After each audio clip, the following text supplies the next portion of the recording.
Hey, konnichiwa, it's Gray from Wakizashi's Teahouse over in Japan. How are you doing? You good? Are you genki? I've got a bit of autumn hay fever, so I'm a bit scratchy throaty, a bit sneezy, but apart from that, as you can hear, I'm genki. Sorry about that.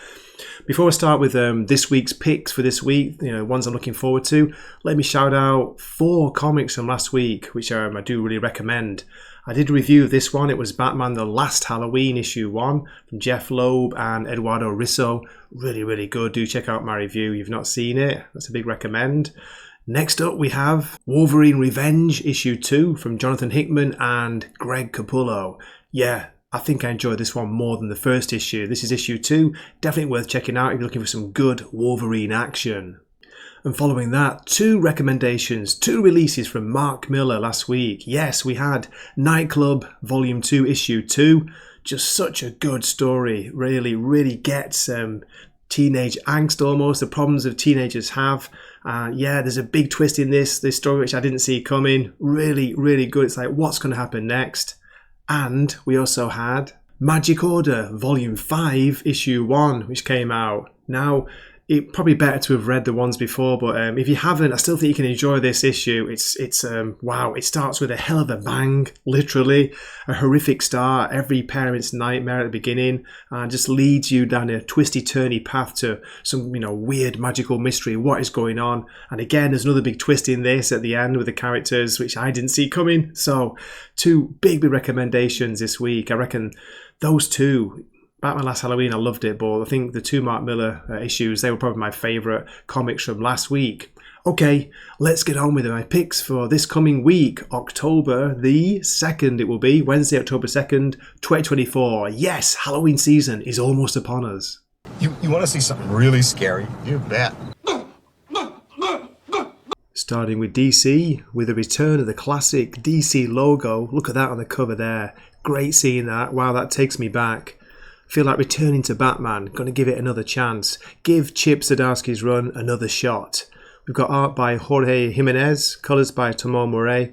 This is Batman issue 153, legacy number 919. 40 pages, $4.99. Batman's back with a vengeance, and Bruce Wayne's new public initiatives have Gotham on the verge of finally becoming a great city. Yeah, right, believe that when I see it. Does that bright future include the Riddler, who seemingly has gone legit? Or the new unnerving hero, Commander Star? Now just stop there a minute to say I've seen the designs for the Commander Star, and I've got to say I'm not sure. I'm not sure about this new unnerving hero, as it's called. Okay, anyway. Can Gotham survive the shocking murder of one of its greatest citizens? The Dying City starts here. That's a new story arc. What do you think? Are you still reading Batman? Have you given up on it like me? Are you tempted to jump back in? I tell you what, last week's The Last Halloween issue 1, that reminded me what I love about Batman stories. So I'm hoping for good things from this, but, Chip Zdarsky, so who knows? Following that, we have DC All In Special number 1. Here's where it all begins.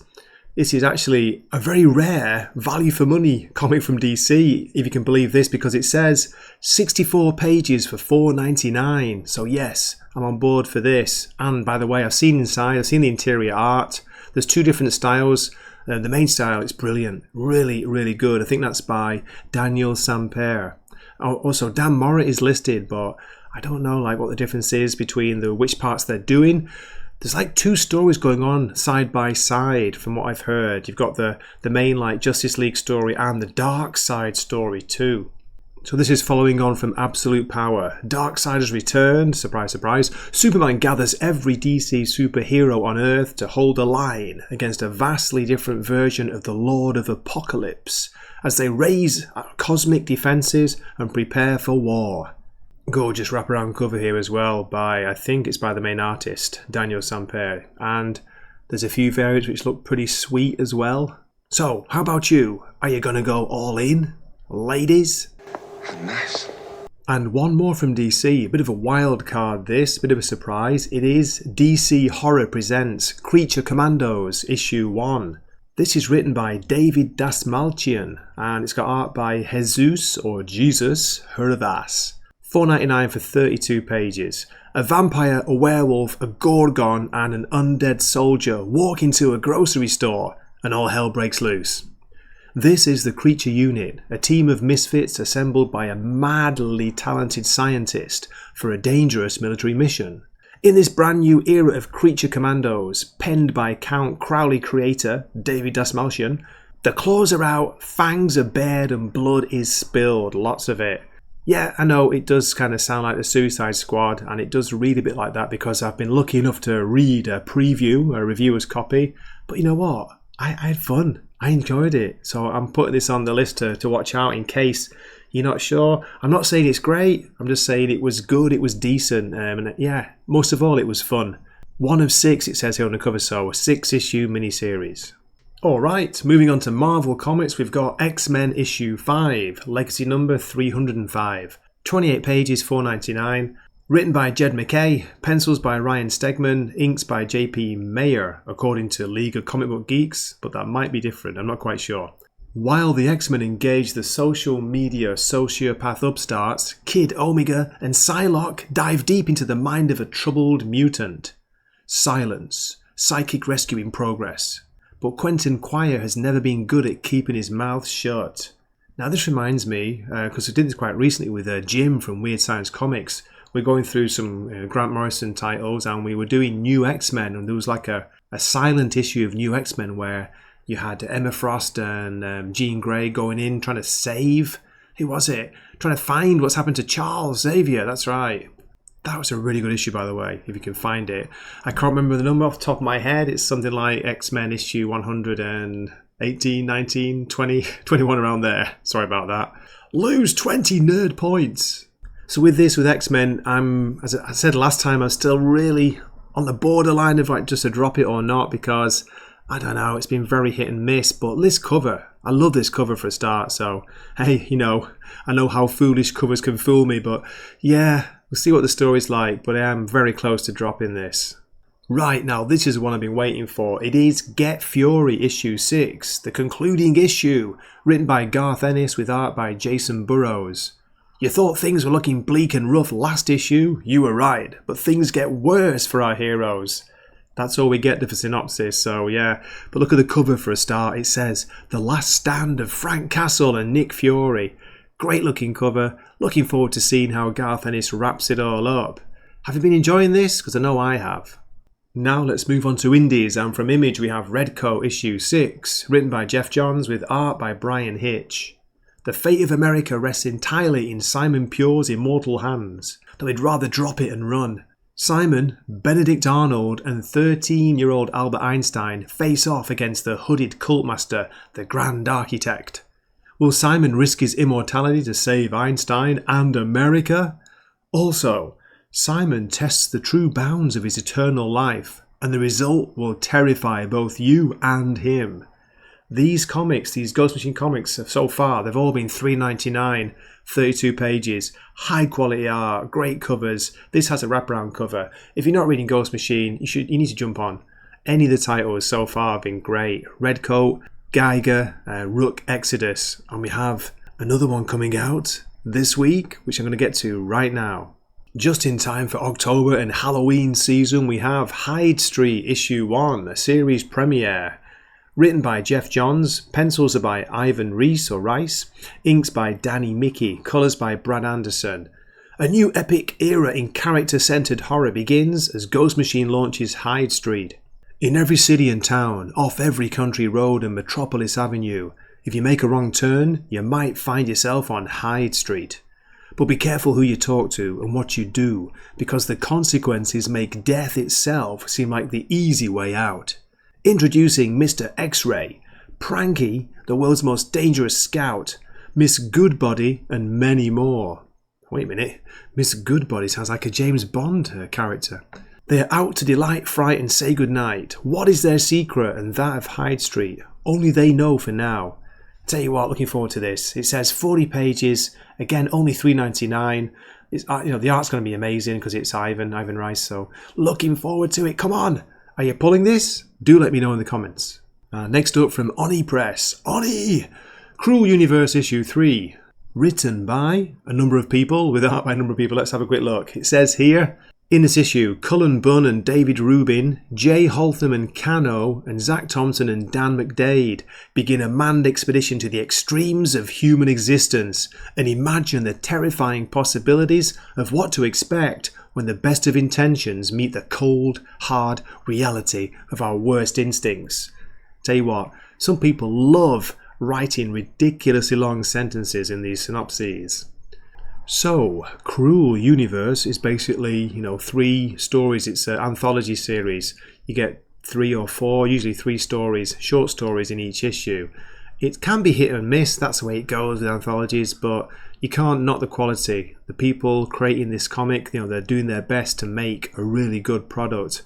But so far, I've got to admit, I've not enjoyed the story as much as the very first issue. The very first story in the first issue, that was awesome. From Titan Books we have Conan, Battle of the Black Stone, Issue 2, written by Jim Zub with art by Jonas Scharf. An unspeakable evil looms over the Hyborian age, and every age connected to it. This is important, connections. And it will take more than a lone barbarian to stop its relentless march upon time, space and sanity. Battle of the Black Stone is an epic new Conan event, that's right.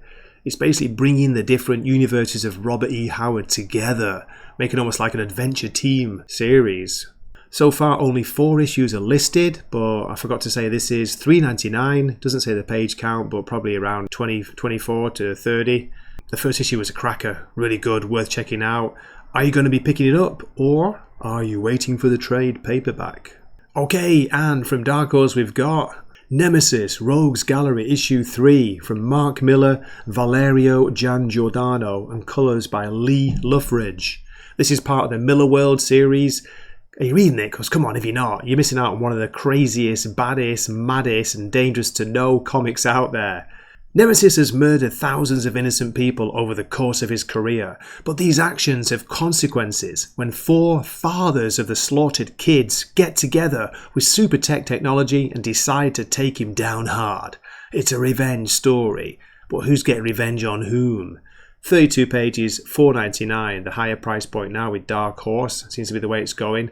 Can I just say, that cover is dope, my god. There's one variant and it's the black and white version of this, the main cover by Valerio Giangiordano, the interior artist. And by the way, just to shout out, I've recently followed him on Instagram and he posts some great stuff on there. It's worth checking out. Want to see some really cool art, see the pencils or the inks of his work?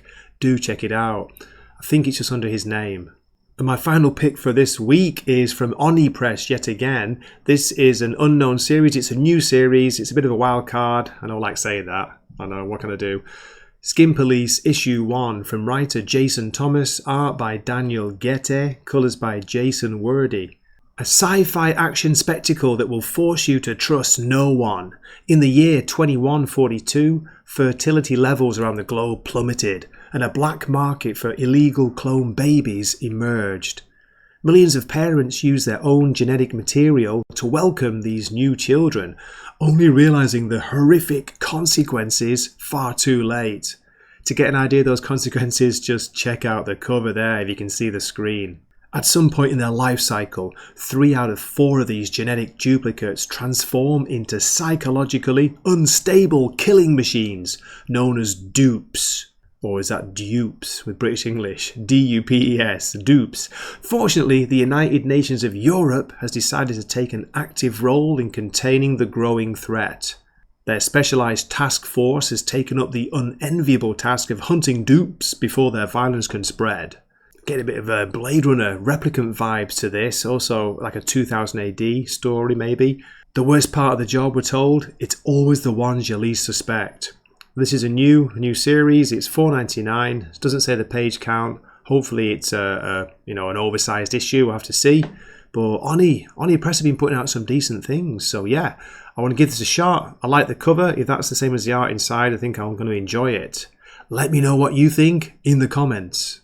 There you have it. As always, thank you so much for watching this far. If you want to shout out one more from last week, just a complete one-off, completely bonkers, but also kind of cool. Lobo Cancellation Special by Kyle Starks. If you haven't read Kyle Starks' Peacemaker miniseries from last year, do check it out. I think it was last year. No, maybe this year. Definitely worth reading. And this, any interest in Lobo the character, do check this out because, for one, the art is awesome. It reminds me of kind of Kelly Jones style, where he was really, on his best form doing Batman. But yeah, great colours in this as well too. Just a crazy, fun, bonkers, silly, stupid sci-fi adventure. Okay, as always, thanks a million for sticking along this long. If you're still here, do let me know in the comments. Yeah, great. I watched it to the end. Yeah, right. And I hope to see you in a future video. This has been me, Gray, from Wakizashi's Teahouse, and I'm signing off for the night here. Matane. You're like the buzzing of flies to him.